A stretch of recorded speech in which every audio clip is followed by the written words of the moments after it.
Noon pang 2017 rehistrado sa Bureau of Internal Revenue ang online seller na si Melissa. Handa na nga raw siya sa pagbubuwis ng BIR sa mga online seller, posibleng simula nitong December o January 2024. Meron ka dapat DTI kung sole prop ka, and then so DTI, tas yung BIR na Certificate of Registration, tas yung for me, Marikina City Business Permit. Hindi pa pinalang implementing rules and regulations, pero wala naman daw bagong buwis na sisingilin ang BIR. Withholding tax daw ito 1% ng kalahati ng gross sales. Wala rin daw kailangang ipag-alala ang mga maliliit na negosyante dahil hindi nabubuwisan ng kumikita ng 250,000 pesos pababa kada taon.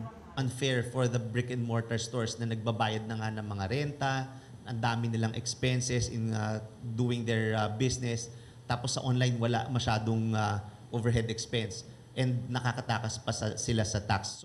Ang bago, sabi ng BIR, ay ang paraan ng pangungulekta ng withholding tax ng mga online seller. Aatasan ng BIR ang mga online selling platform na kaltasan na ng withholding tax ang kanilang mga seller. Online selling platforms na ang magre-remit ng buwis sa BIR.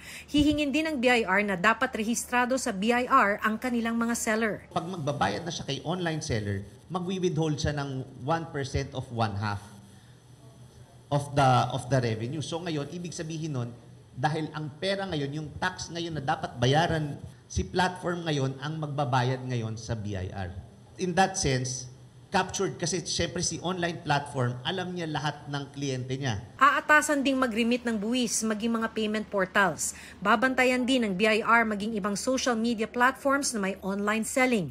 Pero sa umpisa ng pagpapatupad nito, soft approach daw muna ang BIR. May information dissemination at tutulungan ng mga online sellers na magrehistro. Kasunod nito ang kanilang online kadena o pagpapasara ng mga online shops, platforms, portals, maging social media sites na hindi nagre-remit ng buwis sa kanila.